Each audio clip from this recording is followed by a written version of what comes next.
Hi friends, welcome to my channel.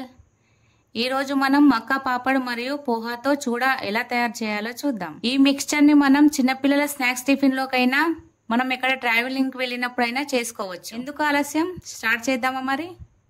కావాల్సినవి పోహా, మక్కా పాపడ్, కురుముర, పుట్నాల పప్పు, పల్లీలు, కరివేపాకు, పచ్చిమిర్చి, ఎండు కొబ్బరి ముక్కలు, అలాగే వెల్లుల్లిపాయలు. ముందుగా గ్యాస్ వెలిగించుకొని ఒక కడాయి పెట్టి కడాయి హీట్ అయిన తర్వాత డీప్ ఫ్రైకి సరిపడా ఆయిల్ పోసుకోవాలి. ఆయిల్ హీట్ అయిన తర్వాత పోహాని కొద్ది కొద్దిగా వేసుకుంటూ వేయించుకోవాలి. ఇలా పోహాని అన్నిటినీ వేయించుకొని పక్కన పెట్టుకోవాలి. ఇప్పుడు అదే కడాయిలో కొద్ది కొద్దిగా మక్క పాపడాలను వేసుకొని వేయించుకోవాలి.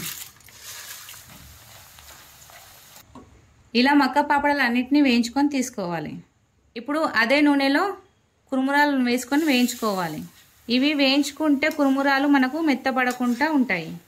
ఇలా వేయించుకొని ఒక గిన్నెలో వేసుకోవాలి.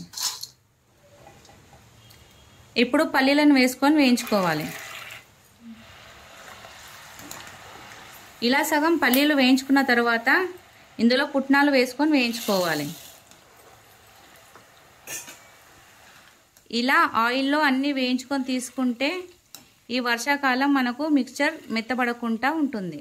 ఇవి బాగా వేగిపోయాయి. ఇప్పుడు వీటిని ఒక ప్లేట్లో వేసుకోవాలి.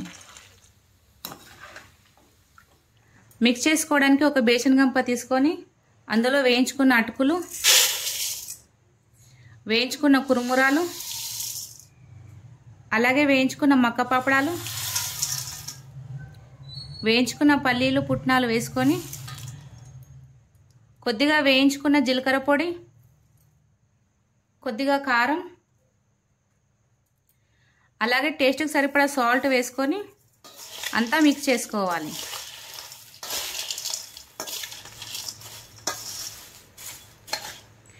ఇలా మిక్స్ చేసి పక్కన పెట్టుకొని తాలింపు కోసం గ్యాస్ ఆన్ చేసుకొని ఒక గిన్నె పెట్టుకోవాలి.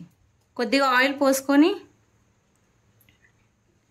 ఆయిల్ హీట్ అయిన తర్వాత ఒక స్పూన్ ఆవాలు, ఒక స్పూన్ జీలకర్ర, ఎండుమిర్చి, కట్ చేసి పెట్టిన పచ్చిమిర్చి, పొట్టుతో వక్కలు ముక్కలు దంచుకున్న వెల్లుల్లిపాయలు, అలాగే ఎండు కొబ్బరి, కరివేపాకు వేసుకొని అంతా కలుపుకోవాలి. కొద్దిగా ఉప్పు అలాగే పసుపు వేసుకొని కలుపుకోవాలి. తాలింపును మిక్సర్లో వేసుకొని అంతా మిక్స్ అయ్యేలా కలుపుకోవాలి. ఈ పోహా చూడడం మనకు ఎక్కువ రోజులు క్రిస్పీగా ఉండాలంటే మనం ఎయిర్ టైట్ డబ్బాలో వేసుకొని పెట్టుకోవాలి. ఇంతే అండి, చూసారు కదా ఈ మిక్చర్ ఎలా చేశానో. మీరు కూడా తప్పకుండా ట్రై చేసి ఎలా ఉందో కామెంట్లో చెప్పండి. ఇలాంటి మరిన్ని వీడియోల కోసం నా ఛానల్ని లైక్ చేయండి, షేర్ చేయండి, సబ్స్క్రైబ్ చేసుకోండి. మరో రెసిపీతో మళ్ళీ కలుద్దాం.